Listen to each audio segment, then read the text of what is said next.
자, 지난 시간에 우리는 half wave rectifier에 대해서 공부를 했습니다.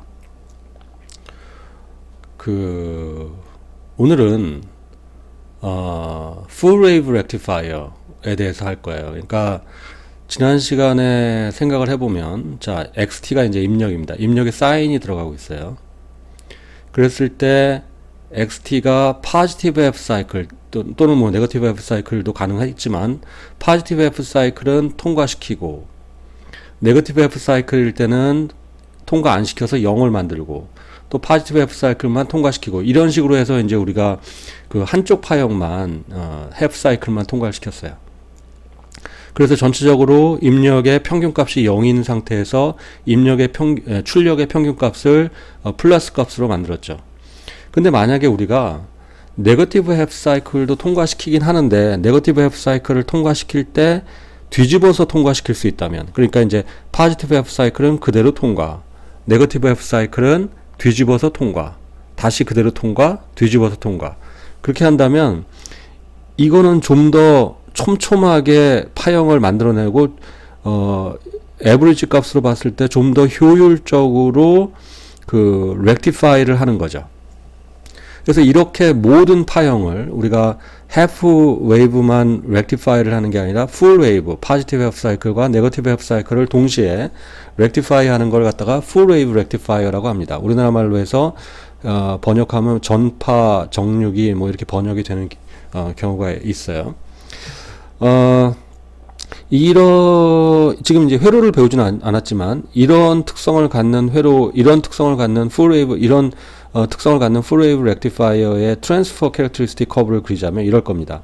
입력 전압 대 출력 전압을 본다면, 입력 전압이 플러스일 때 Vout이 Y equal X 형태로 통과를 시키고, 입력 전압이 마이너스일 때는 또 뒤집어서 이렇게 통과를 시키고, 그러니까 이 positive F 사이클의 transfer characteristic을 Y축 대칭으로 그린 요런 전체적으로 보면 이제 Y축 대칭 그림을 그러면 입력 전압이 이렇게 만약에 시간축에 대해서 플러스로 마이너스로 통과를 하면, 플러스일 때는 요 트랜스퍼 커브를 따르니까 그대로 요 파형이 나오는 거고, 그 다음에 마이너스로 내려갈 때는 요 커브를 따르니까 다시 요 커브가 나오고, 그래서 이제 full wave rectifier가 되는 거죠. 이렇게 그 full wave rectifier를 하는 게 이제 DC 전압을 만들어낸다는 입장에서 좀 더 효율적이고, 그리고 뒤에도 나오겠지만 이제 리플 half wave rectifier 할 때 리플이 있었잖아요. 그 리플도 좀 더 대략적으로 보면 한 절반 가량 줄일 수 있는 그런 장점이 있습니다. 그러면 full wave rectifier가 회로를 봐야 되겠죠. 그래서 사실은 full wave rectifier의 회로는 그 다이오드를 두 개 사용한 경우가 있고 4개 사용한 경우가 있는데, 두 개가 회로가 좀 달라요. 그런데 이제 우리가 지금 여기 보이다시피 다이오드를 4개를 사용해서 full wave rectifier를 만드는 경우가 가장 많이 사용되기 때문에, 가장 그 파퓰러하게 사용되고 기 때문에 그걸 배우겠습니다. 이 렉티파이어는 또 특별히 이름이 있어요. 브릿지 렉티파이어라고 그래요. 뭐 다리라는 얘기인데, 이제 회로의 동작을 보다 보면은 왜 이런 이름이 나왔는지 여러분들 그렇구나라고 생각을 하게 될 겁니다. 브릿지 렉티파이어는, 그러니까 요런 형태, 요런 브릿지 렉티파이어라는 건 이제 요렇게 다이오드 4개를 요런 식으로 연결한 회로 렉티파이어를 브릿지 렉티파이어라고 한다는 거예요. 예, 요 회로를. 그래서 이 회로는 그 다이오드를 이렇게 4개를 좀 복잡한데 연결하고 여기 로드 저항을 달면 입력이 이렇게 사인이 들어가면 출력이 이렇게 full wave rectification이 됩니다. 그래서 요런 그림인데, 사실은 요렇게 그리는 것보다는 다른 식으로 그리는 게 훨씬 더 그 이해하기가 좋아요. 그래서 이걸 그림을 좀 다시 한번 그려볼게요. 그림을 그리면 이렇게 되는데, 지금 이제 그림이 이렇게 뭐랄까요, 이게 마른 목골로 그렸죠. 그래서 이 왼쪽 회로와 오른쪽 회로가 동일한 회로입니다. 여러분들 한번 잘 그림을 보고 따져보기 바랍니다. 여기 D1, D2가 여기 있는 D1, D2와 동일하고 여기 D3, D4가 여기 있는 D3, D4와 동일한 회로예요. V인이 양단간에 들어가고 이제 Vout이 이렇게 RL 양단간에 나오는데 RL 양단간에 나오는 게 이제 여기는 이렇게 오른쪽에 로드를 그렸는데 지금 요 사이에다 이렇게 그렸어요. 그래서 여기서부터 여기까지 전압이 V인이고 여기서부터 여기까지 전압이 Vout입니다. 그래서 보통 우리가 브릿지 렉티파이어를 이해할 때 이렇게 회로를 그려놓고 이해하는 게 훨씬 더 쉬워요. 그래서 이제 이 회로를 한번 생각을 해보면, 자, 입력 전압이 사인이 들어가는 거예요. 그러니까 여기가 플러스가 이렇게 플러스가 될 수도 있고, 그러니까 이쪽이 높은 경우, 그 다음에 반대로 이쪽이 높은 경우, 두 가지 경우에 대해서 구분해서 생각해 볼 수가 있어요. 먼저 계략적으로 설명을 하면 이쪽이 만약에 전압이 높다면 이 위가 높고 이 밑에가 낮은 거죠. 그러면 위가 높고 밑에가 낮으면 이 다이오드 방향을 보면 이렇게 턴온이 됩니다.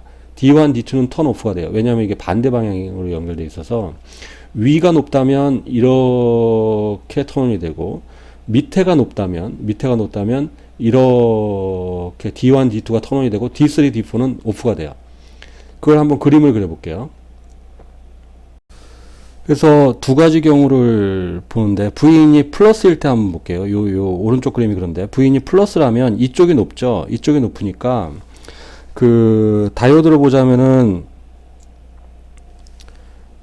D3, D4가 턴온이 되고 D2, D1은 오프가 됩니다. 그래서 회로가 이렇게 연결이 되는 겁니다. 그럼 어떻게 되냐면 Vout은 어떻게 되냐면 V인에서 이 전체가 V인인데 그 중에 이놈 온 되고 이렇게 해서 온 되는 거죠. 만약에 D3, D4가 아이디얼 다이오드라고 하면 Vout이 어떻게 되겠어요? 그러면 V인하고 동일하겠죠. 그래서 여기서 보이는 Vout은 V인과 동일한 방향으로 이렇게 나오게 되는 겁니다. 만약에 V인이 네거티브라고 한다면 그러면 이쪽이 높죠. 이쪽이 높은데 이쪽이 전압이 높아요. 이쪽이 낮고 그러면 전압으로 보면 이 D1과 D2가 ON이 되고 D3와 D4는 OFF가 되어 있죠. 그러니까 회로가 이렇게 연결이 되어 있죠. 그때 Vout은 어떻습니까? 여기서부터 여기까지죠. 근데 이쪽이 전압이 높으니까 그러니까 이걸 네거티브로 그렸는데 이쪽이 플러스 마이너스로 얘기를 하면서 이게 네거티브로 그렸으니까 여기가 높은 겁니다. 그러면은 이렇게 되니까 그런데 Vout 입장에서는 어떻게 돼요? Vout 입장에서는 여전히 여기서부터 여기까지 전압이 Vout인데 Vout 입장에서는 높은데 이쪽이 높고 이쪽이 낮으니까 Vout은 여전히 또 동일하게 Vout은 여전히 이 모양이 나오는 거죠. 뒤집혀서 나오는 거죠. 그러니까 그렇죠? 그러니까 지금 뭐 그 V인을 우리가 위를 플러스라고 하고 밑에를 마이너스라고 그 수학적으로 이렇게 디파인하는 거는 유지하면서 파형만 갖고 얘기를 했습니다. 그 다음에 뭐 당연한 얘기겠지만 전류의 흐름도 보면 V인이 플러스일 때는 전류가 위에서 아래로 흐르겠죠. 그래서 전류의 방향을 보면 이렇게 흘러가는 겁니다. 이렇게 흘러가죠. 그러니까 Vout RL 입장에서 보면은 전류가 오른쪽에서 왼쪽으로 흐르죠. 만약에 V인이 네거티브일 때는 어떻게 흐릅니까? 이때는 전류가 이렇게 흘러가는 거죠. 근데 재밌는 거는 전체 회로로 보면은 전류가 여기서는 위에서 아래로 흐르고 여기서는 밑에서 아래에서 위로 흘렀는데 RL 입장에서만 보세요. RL 입장에서 보면 전류가 어떻게 흘러요? 전류가 V인이 플러스일 때 보면 전류가 오른쪽에서 왼쪽으로 흘렀고 V인이 마이너스일 때도 보면 전류가 오른쪽에서 왼쪽으로 흐르죠. 그러니까 로드 저항 입장에서는 언제나 전류가 위에서 아래로 그러니까 오른쪽에서 왼쪽으로 흐르는 겁니다. 여기서 보면은 언제나 저항이 위에서 아래로 흐르는 겁니다. 그러니까 여기가 V인이 플러스이건 마이너스이건 이 브릿지 렉티파이어에 사용되는 다이오드 D1, D2 또는 D3, D4를 이용해서 전류의 방향을 바꿔주는 거죠. V인이 만약에 네거티브일 때는 D1, D2로 전류를 흘리고 V인이 플러스일 때는 D3, D4로 전류를 흘리고 그러니까 전류가 지금 이 그림에서 보자면 이렇게 꺾어서 흘리게 하든지 아니면 그대로 흘리게 하든지 이렇게 되는 거죠. 그래서 전류의 방향을 언제나 일정하게 유지해 주기 때문에 전압도 일정하게 유지가 되는 겁니다. 전압도 언제나 파지티브가 되는 거죠. 그래서 그런 식으로 해서 우리가 풀 웨이브 렉티피케이션을 합니다. 이 D1, D2, D3, D4가 아이디얼 다이오드라면 V인과 Vout은 동일한 전압일 텐데 만약에 D1, D2가 만약에 D1, D2, D3, D4가 컨스탄트 볼티지 모델로 사용했다면 그러면 Vout과 V인은 어떤 관계에 있겠어요? V인이 뭐 예를 들어서 VP라는 전압을 가지고 있다. 뭐 10V를 가지고 있다. 그러면 Vout은 얼마가 되겠어요? V인 전체에서 D3와 D4의 다이오드 드랍 0.8V, 0.8V, 1.6V를 뺀 나머지가 여기 걸리겠죠? 그러니까 Vout이라는 건 V인에서 EVD온 뺀 게 걸릴 겁니다. 여기도 마찬가지고요. 그래서 그걸 좀 생각을 해보면 인풋 아웃풋 그 특성을 우리가 그림을 그려보면 이렇게 그릴 수가 있어요. 그래서 입력 전압이 EVD온이 될 때까지는 두 개의 다이오드를 턴온 시켜야 되기 때문에 EVD온만큼 플러스 그러니까 V인이 플러스로 갈 때는 플러스 EVD온까지는 턴온이 두 개의 다이오드를 턴온 시킬 수 없으니까 0을 유지하다가 EVD온을 넘어가면은 이제 턴온이 되니까 그 다음부터는 Vout이 그대로 따라 올라가는 거죠. 그래서 이게 이제 기울기가 1이 되는 겁니다. 반대로 V인이 네거티브일 때는 마이너스 EVD온 그러니까 그 두 개의 다이오드를 턴온 시킬 때까지는 오프 상태를 유지하다가 그러니까 Vout이 0이다가 마이너스로 턴온이 되면 이제 전류의 방향이 반대니까 이렇게 위쪽으로 이렇게 되는 거죠. 그러니까 이때는 기울기가 뭐 같이 1인데 이거 이제 내려가는 기울기니까 기울기로 따지면 굳이 따지자면 마이너스 1의 기울기를 갖는 거죠. 그래서 이거 보면 V인이 이렇게 만약에 V인을 갖다가 내가 이렇게 시간축에 이거 그림을 좀 이렇게 그릴게요. 시간에 대해서 이렇게 사인 웨이브가 들어간다면 그러면 같은 시간에 대해서 출력은 이렇게 어떤 데드존이 턴온 될 때까지는 0을 유지하다가 렉티피케이션을 하고 조금 요거 색깔을 좀 다르게 그리겠습니다.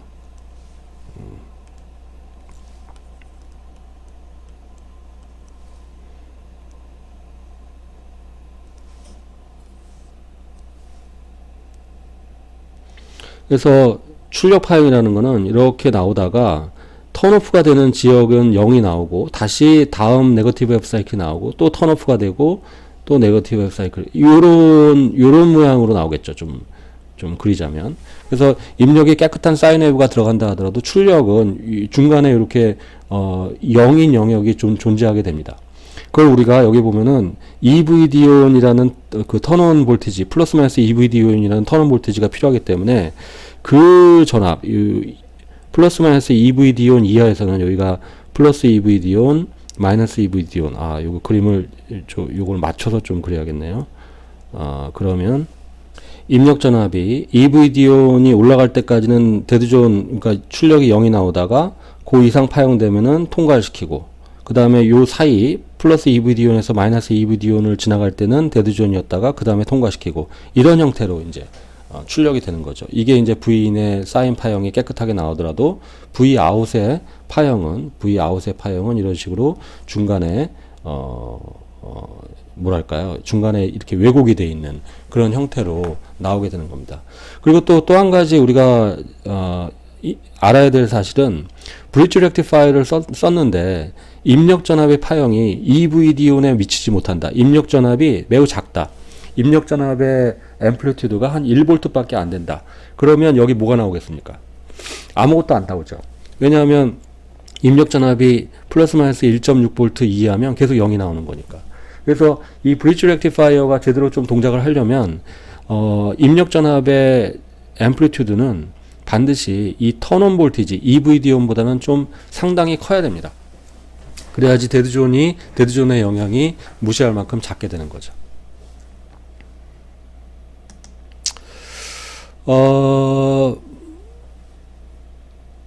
그래서 그 다음에 이제 여기 브릿지 렉티파이어를 그렸는데 여기에 다시 그렸어요. 근데 이제 앞에 그림하고 약간 다른 거는 앞에 브릿지 렉티파이어를 그렸을 때 나는 V아웃을 요 사이에다 그렸죠. 그런데 요걸 갖다가 요쪽 바깥 오른쪽으로 빼서 그릴 수도 있어요. 지금 이 그림이 요렇게 그린 겁니다. 요 RL이 요 사이에 그렸던 거를 이렇게 바깥으로 빼가지고 이렇게 뺑 돌아서 그렸어요. 그러니까 같은 회로예요. 근데 이제 입력 전압이 이렇게 사인이 들어갈 때 출력 전압이 이렇게 그 리플이 출렁출렁 거리는데 여기다 캐패시터를 달면은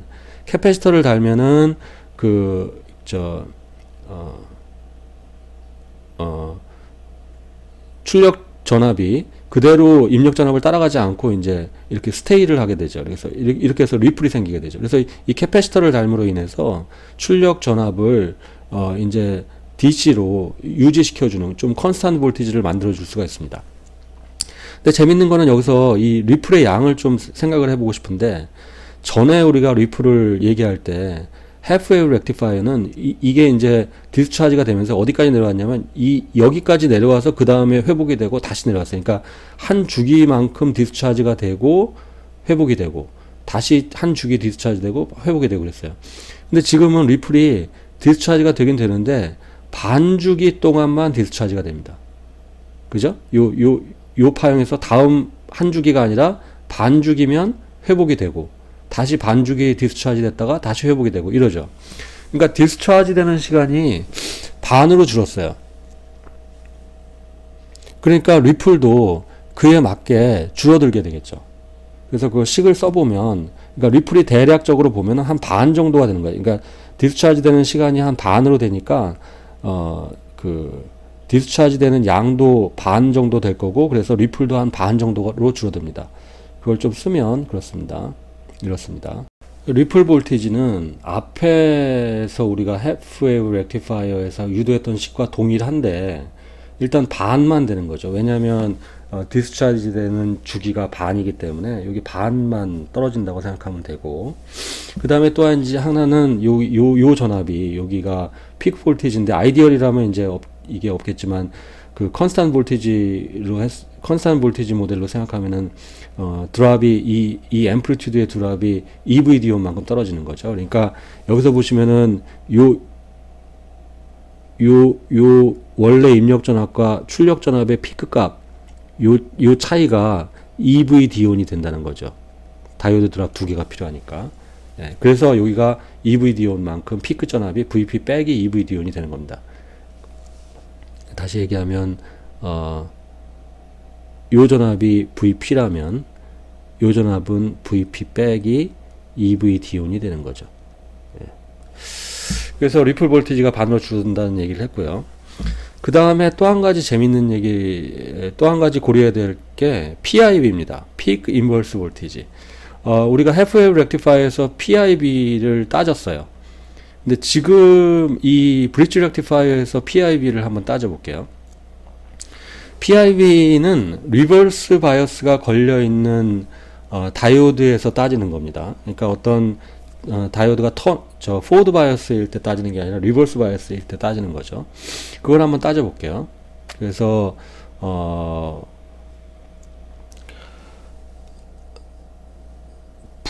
그러니까 Vin이 이제 PIV라는 건 이제 피크에서 나타나는 거기 때문에 뭐 임의의 피크점을 어슘을 하고 그때 상황을 좀 파악을 해도 돼요. 그러니까 Vin이 VP일 때 한번 생각을 해봅시다. 그러니까 다시 좀 쉽게 얘기하면 여기가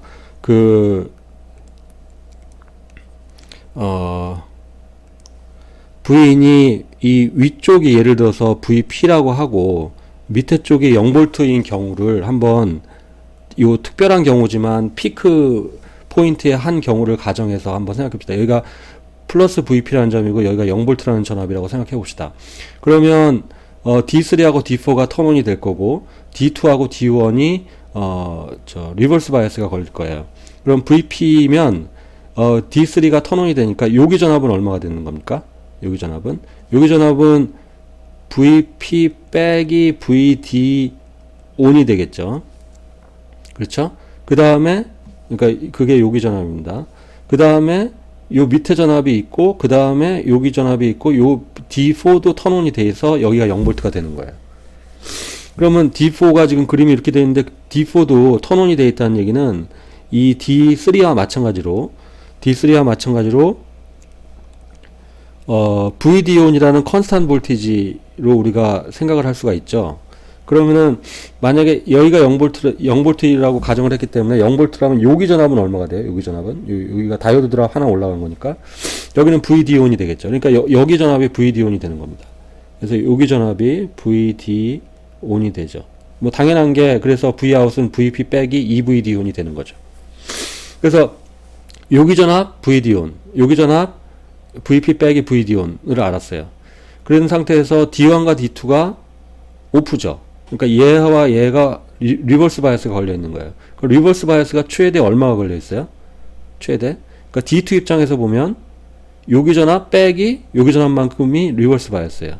D1 입장에서 보면 여기 전압 빼기 여기 전압이 리버스 바이어스예요. D2 입장에서 봤을 때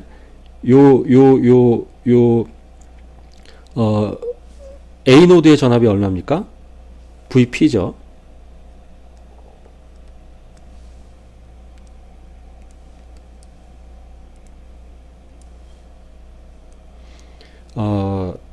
요 노드의 전압이 얼마입니까? 요 노드의 전압은 따라가 보면 VD온이죠. 그러니까 D2의 리버스 바이어스는 VP 빼기 VD온이 되는 겁니다. 그 다음에 D1 입장에서 보면 어때요? D1 입장에서 보면 여기 전압이 얼마입니까? VP 빼기 VD온. 여기 전압은 얼마예요? 여기 전압은 0. 그럼 D1의 리버스 바이어스는 얼마죠? VP 빼기 VD온. 그러니까 D1, D2의 리버스 바이어스 볼티지가 PIB가 동일하게 VP 빼기 VD온이 되는 것을 알 수가 있어요. VD온을 만약에 무시한다면 그냥 VP가 되는 거죠. 이거는 half-wave rectifier하고 매우 다릅니다. half-wave rectifier에서는 PIB가 얼마였어요? 입력 전압 앰플리튜드 VP의 2배였어요. 근데 브릿지 렉티파이어에서는 PIB가 VP입니다. EVP가 아니라 VP예요. 그러니까 반밖에 안 되는 거죠. PIB가 반으로 줄었다? 그건 좋은 겁니까? 나쁜 겁니까? 내가 예를 들어서 렉티파이를 해야 되는데 예를 들어서 여러분들 우리가 지금 맨날 사용하고 있는 전기 교류 신호가 발전소에서 공급이 되죠. 가정용 내지는 그 상업용으로 우리가 쓰는 교류 신호는 VP가 얼마예요? 앰플리튜드가 220V죠. 220V짜리를 만약에 렉티파이를 했을 때 half-wave 렉티파이를 하게 되면 거기에 사용되는 다이오드의 브레이크다운 볼티지는 얼마가 돼야 되냐면 220의 2배인 440V 이상이 돼야 돼요. 그런 다이오드를 사용해야지만 half-wave 렉티파이어가 타지 않고 동작을 할 수 있어요. 근데 만약에 브릿지 렉티파이어를 쓰면 다이오드의 브레이크다운 볼티지는 220V 이상만 되면 돼요. 그래서 이 PIB가 작다는 얘기는 그 회로에 사용되는 다이오드의 브레이크다운 볼티지가 그만큼 작아져도 된다는 걸 의미합니다. 통상적으로 브레이크다운 볼티지가 크게 만드는 건 어렵습니다. 브레이크다운 볼티지가 내가 뭐 100V 예를 들어서 똑같은 다이오드인데 브레이크다운 볼티지가 100V인 거와 220V인 거는 가격 차이가 납니다. 브레이크다운 볼티지가 큰 게 만들기 어렵죠.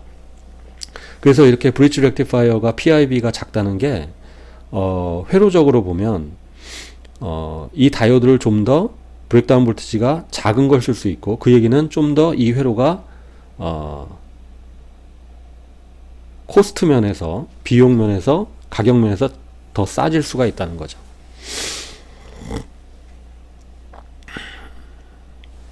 그렇게 이해를 할 수가 있습니다.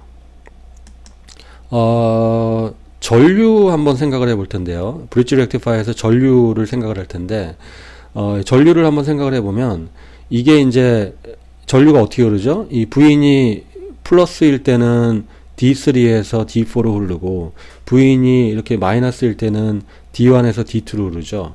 어쨌든 간에 어떤 경우든지 간에 전류는 이 RL에 의해서 결정이 됩니다. 그죠? 그래서 VP 빼기 EVD온 나누기 RL이 일단 D3, D4로 흐르고, 이 두 번째 네거티브 F 사이클에서는 똑같이 VP 빼기 EVD온 나누기 RL이 D1, D2로 흐르고, 그래서 흐르는 전류도 우리가 생각을 해볼 수가 있어요. 그래서 지금까지 얘기한 걸 한번 정리를 하면 half-wave rectifier와 full-wave rectifier 또는 bridge rectifier를 얘기를 했고, 그 다음에 파형을 얘기했죠. 파형을 이렇게 리플이 생기는 걸 얘기를 했고, 리플의 양도 RC 타임 컨스탄트에 의해서 결정이 되는데, 똑같은 RC 타임 컨스탄트라면 리플의 양이 브리지 렉티파이어가 반만 된다라는 얘기를 했고, PIB도 half-wave rectifier는 EVP였고, 브리지 렉티파이어는 VP였고, 그렇게 됐죠. 그 다음에 Vout의 최대값은 여기서는 VP 빼기 VD온이었고, 브리지 렉티파이어에서는 Vout의 최대값이 얼마였어요? VP 빼기 EVD온, VD온이 두 개 있으니까 EVD온이 됐습니다. 그런 차이가 좀 있습니다. 그리고 마지막으로 브리지 렉티파이어에서 이제 한 가지 얘기를 좀 더 할게요. 이게 이제 그라운드 얘기인데, 이거는 책이나 이런 데는 잘 나와 있지 않지만 우리가 실험을 하거나 실질적으로 좀 중요한 얘기입니다. 우리가 어떤 회로든지 간에 그라운드가 있어요. 예를 들어서 이런 회로는 우리가 별 고민 없이 여기를 그라운드로 잡으면 됩니다. 그러니까 모든 회로에 가장 낮을 법한 노드를 그라운드로 잡으면 됩니다. 그래서 이런 half-wave rectifier는 별 고민 없이 여기를 그라운드로 잡으면 됩니다. 근데 이제 이 회로는 그라운드가 애매해요. 우리가 Vout 입장에서 보면 여기가 그라운드일 수도 있고, V인 입장에서 보면 여기가 그라운드일 수가 있어요. 그러니까 이 노드가 그라운드일 수도 있고 이 노드가 그라운드일 수도 있습니다. 그러니까 예를 들어서 회로를 이렇게 꾸밀 수가 있고, 또는 이걸 같이 그리면 안 되는데, 또는 이걸 지우고요, 이렇게 꾸밀 수가 있습니다. 두 개가 다 가능한 얘기예요. 그러면 우리는 어떤 게 더 편한 거냐? 근데 한 가지 조심해야 될 거는, 이거를 V인의 한쪽을 그라운드로 잡고 Vout의 다른 한쪽도 그라운드로 잡아서 여기와 여기를 동시에 그라운드로 잡으면 안 됩니다. 그럼 당연히 D4 입장에서는 어떻게 돼요? 여기도 언제나 0V고 여기도 0V니까 얘는 동작을 안 하는 회로가 돼요. 그러니까 이거 브리지 렉티파이어로서 동작을 안 하게 됩니다. 그래서 여러분들이 회로를 꾸밀 때 여기도 그라운드 여기도 그라운드 그렇게 잡을 수는 없어요. 예, 실제 여러분들이 실험 시간이나 이렇게 실제 실험을 할 때 보면은 이제 그런 영향을 볼 수가 있을 겁니다. 그래서 반드시 그라운드는 한쪽만 잡아야 된다. 근데 어디를 잡느냐는 우리의 선택에 달려 있어요. 예를 들어서 통상적으로 우리가 아웃풋 볼테이지 위주로 생각한다면 이쪽을 그라운드로 잡아야지만 Vout을 그라운드부터 얼마를 뽑아내기가 쉽죠. 그때는 V는 여기가 0V가 아닙니다. 여기는 실제로는 여기가 0V, 예를 들어서 여기가 0V이기 때문에 여기는 0V보다 더 낮은 마이너스 0.8V가 들어갈 수도 있는 거예요. 그러니까 이게 그라운드로부터 이렇게 되는 건 아니죠. 전압이 인가되는 건 아니죠. 그래서 그런 문제가 있기 때문에 그런 거를 우리가 조심해야 됩니다. 예. 또 일부 책에서는 그라운드를, 그래서 그런 거가 이제 좀 헷갈리니까 이걸 이렇게 만드는 경우도 있어요. 그러니까 결과적으로 회로적으로는 똑같은데 RL을 반씩 나눠줘요. 반씩. 그러니까 이거를 갖다가 2분의 RL하고 2분의 RL로 이렇게 나눠준 다음에 그라운드를 요 가운데를 잡을 수도 있어요. 그러니까 회로에서 그라운드라는 거는 우리가 어디를 잡든지 상관이 없죠. 전압이라는 거는 상대적인 거기 때문에 어디를 잡든지 상관이 없어요. 그래서 여기를 그라운드로 잡아 놓아도 Vout이나 지금까지 회로 해석했던 건 다 동일하게 적용이 돼요. 단지 절대적인 전압이 이제 요거를 그 레퍼런스로 삼아서 시프트가 된다는 거죠. 그래서 이런 브릿지 렉티파이어의 그라운드가 여기나 다 잡힐 수가 있고 절대 그라운드를 여기 잡았는데 여기 또 잡고 뭐 여기 잡았는데 여기 또 잡고 이럴 수는 없다. 그거는 회로가 성립을 하지 않는다라는 거를 좀 염두에 뒀으면 좋겠습니다. 지금까지 배웠던 회로에서 그러면 이제 여기 그림하고 좀 연결해서 설명하자면 여기를 그라운드로 안 잡아 여기 이쪽을 그라운드로 잡았다면 요 부인의 한쪽이 그라운드가 아니란 얘기입니다. 그러면 여기 그라운드 아닌 그러니까 우리가 보통 전압이라는 거는 이제 한쪽을 그라운드로 보통 깔고 그 다음에 전압을 주는데 여기가 그라운드가 아닌 전압을 어떻게 잡지? 그러니까 지금 예를 들어서 여기를 그라운드로 잡았다면 여기를 그러면 여기는 그라운드가 아닌 입력 전압을 어떻게 주지? 질문을 할 수 있을 텐데 그때는 트랜스포머를 써가지고 여기는 이제 여기다가 이 사인 웨이브를 이렇게 집어넣고 근데 트랜스포머를 쓰면 여기하고 여기 전압은 DC는 전달이 되지 않기 때문에 여기 전압 AC만 여기서부터 여기까지가 V인이 전달이 되고 DC는 이 그라운드에 의해서 다 잡히게 되죠. 그래서 이렇게 앞에 트랜스포머를 사용하는 것이 여기를 플로팅 시키는 방법이 됩니다. 그래서 보통 이제 회로가 이런 식으로 꾸며져 있죠. 그래서 입력 전압을 사인 웨이브를 넣어서 트랜스포머를 거쳐서 들어가면 여기가 이제 그 풀 웨이브 렉티파이어가 나오는 브릿지 다이오드의 출력이 이제 풀 웨이브 렉티파이어가 이제 나오게 되죠. 근데 캐패시터나 저항을 달았다 하더라도 여기가 리플이 여전히 있어요. 그래서 그런 리플을 좀 감소시키기 위해서 예를 들어서 다이오드를 이렇게 달았다고 칩시다. 그러면 이거는 이제 턴온이 0.8V 수익에 2.4V에서 되니까 실제 로드로 전달되기 전에 이렇게 다이오드 같은 걸 달아가지고 여기를 2.4V로 레귤레이션을 시킬 수가 있어요. 그래서 이런 전체적인 회로 트랜스포머, 렉티파이어, 그 다음에 약간의 캐패시터, 이건 우리가 필터라고 볼 수 있는데 그런 거, 그 다음에 뭐 이런 리플을 더 줄이기 위한 여기는 이제 다이오드로 이루어진 레귤레이터, 좀 더 스테이블한 아웃풋을 내기 위한 레귤레이터를 달아서 실제 로드로 전달을 하게 되는 거죠. 그러면 이런 회로를 우리가 보통 레귤레이터라고 합니다.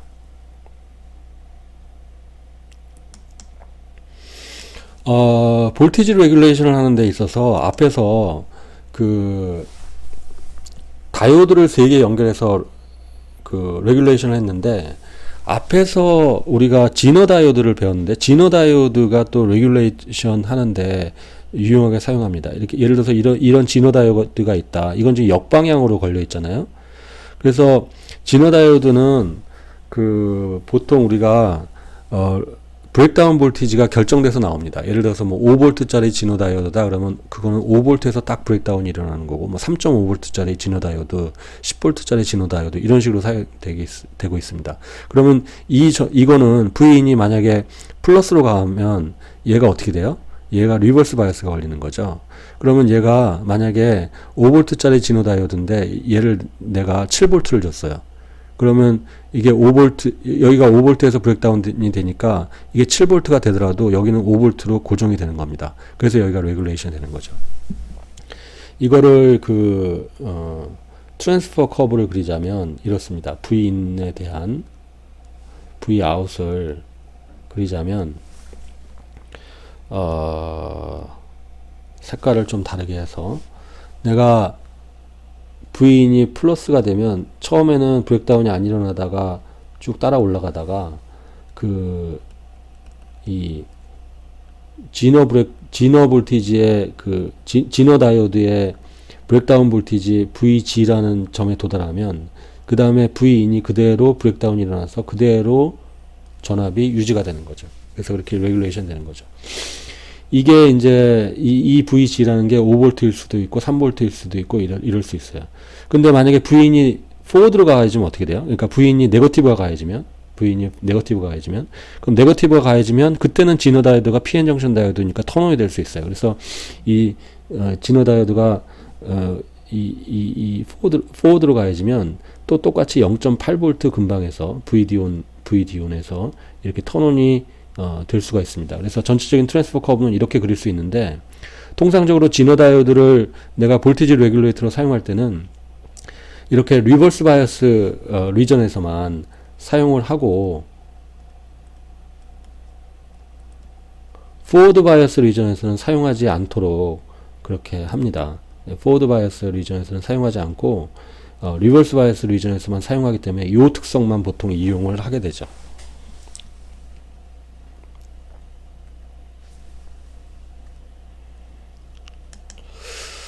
볼티지 레귤레이터는 레귤레이터라는 회로가 있습니다. 그래서 레귤레이터라는 회로가 이제 아까도 얘기했지만 뭐 꼭 그렇지는 않지만 이런 식의 회로이고, 그것이 하나의 칩이나 하나의 부품으로 팔게 되죠. 그 레귤레이터가 얼마나 좋은 레귤레이터냐를 이해하기 위한, 말하기 위한 두 가지 파라미터가 있어요. 예를 들어서 여기 이제 레귤레이터를 아주 간단한 레귤레이터, 그러니까 진화 다이오드 하나, 그 다음에 그 PN 정션 포워드 바이어스 다이오드 하나, 이렇게 해서 레귤레이션을 했어요. 그러니까 만약에 얘가 5V짜리 브레이크다운을 가지고 있고 얘가 0.8V에 턴온 된다면 이 Vout은 5.8V로 레귤레이션 해주는 그런 레귤레이터입니다. 그리고 여기 뭐 임의로 저항을 하나 달았어요. 그랬을 때 이런 레귤레이터를 이런 레귤레이터를 가정을 하고, 여기서 만약에 입력 전압이 바뀔 때 출력 전압이 얼마나 바뀔까를 우리가 라인 레귤레이션이라고 합니다. 그러니까 아이디어란 레귤레이터라면 입력 전압이 바뀌더라도 출력 전압은 딱 고정되어 있어야 돼요. 근데 실제로는 그렇지 않죠. 이게 바뀌면 여기도 좀 바뀝니다. 이 경우에 보면은 이놈의 턴온 스몰 시그널, 턴온 됐을 때의 스몰 시그널 레지스턴스인 RD1과 진화 다이오드가 브레이크다운 볼테이지이긴 하지만 그것도 역시 스몰 시그널 레지스턴스로 우리가 모델링을 할 수 있어서 그 스몰 시그널 레지스턴스를 RD2라고 한다면 V인이 바뀔 때 Vout이 바뀌는 양은 이렇게 델타 V인분의 델타 Vout은 이 회로에서 R1 더하기 RD1 더하기 RD2분의 RD1 더하기 RD2 이렇게 할 수 있어요. 이게 라인 레귤레이션 값이죠. 그러니까 라인 레귤레이션은 클수록 좋은 겁니까? 작을수록 좋은 겁니까? 이 값이 큰 게 좋은 거예요? 작은 게 좋은 거예요? 작은 게 좋은 거죠. V인이 흔들리더라도 Vout은 가만히 있어야지 좋은 레귤레이터니까. 그러니까 라인 레귤레이션이 좋아지려면 레귤레이터 내부의 스몰 시그널 레지스턴스가 작은 게 좋은 거죠. RD1 더하기 RD2가 작은 게 이제 좋죠.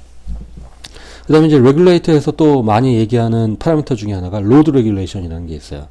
그러니까 로드 쪽에 지금 이제 여기는 로드를 안 달아놨는데, 이게 로드가 만약에 RL이 달려 있고 그 다음에 그 로드에서 소모되는 전류가 IL이라고 했을 때, 로드가 소모하는 전류가 바뀔 때 Vout이 얼마나 바뀌느냐, 그걸 우리가 로드 레귤레이션이라고 합니다. 그거를 이 회로에서 이 특정한 경우지만 요 회로에 대해서 로드 레귤레이션을 델타 IL에 대한 델타 Vout을 한번 따져보면 이렇죠. 그래서 IL이 바뀔 때 여기 Vout이 얼마 바뀔까? 그러면 IL 입장에서 이 회로를 해석을 해야 되는데, 그 입장에서 보면은 이쪽으로 들여다본 세븐항 이퀴벌런트 레지스턴스 만큼을 IL이 통과해서 Vout이 바뀌는 형태가 되니까, 이렇게 보면은 세브랑 이퀴벌런트 레지스턴스가 RL과 RD1, RD2와 R1의 병렬로 보이죠. 이게 이제 로드 레귤레이션 값이 됩니다. 로드 레귤레이션도 큰 게 좋아요, 작은 게 좋아요? 작은 게 좋죠. 그래서 여기서도 역시 로드 레귤레이션이 작아지려면 RD1 더하기 RD2가 좀 작은 게 그렇게 좋습니다.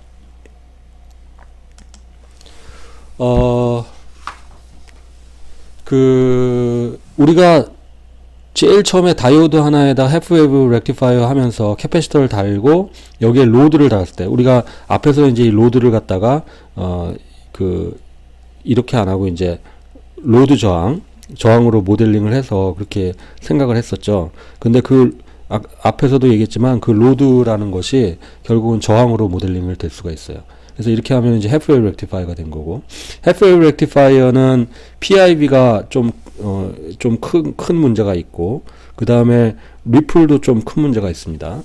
그래서 브릿지 렉티파이어를 쓰면 PIB도 개선이 되고, PIB가 반으로 줄고, 리플도 반으로 줄고 해서 이렇게 이제 개선을 했죠. 근데 스틸 요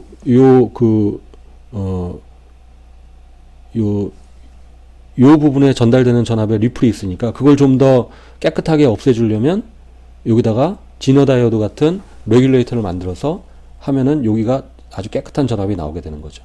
그래서 여러분들이 사용되는 휴대폰 충전기나 아니면 뭐 충전기 많은 게 있죠. 우리가 가정용으로 들어오는 220V를 갖다가 예를 들어서 여러분들 휴대폰 충전기라면은 5V로 바꿔가지고 이렇게 전달을 해주는데 그 회로가 이렇게 생겼다고 보시면 됩니다. 물론 실제 회로는 이렇지 않아요. 실제는 더 복잡한 다른 회로가 있습니다. 근데 그거는 우리가 그 대학교 때 배우는 회로는 아니고 이제 더 복잡한 회로가 있는데 일단은 기본적인 개념이 이런 식으로 돼 있다는 겁니다.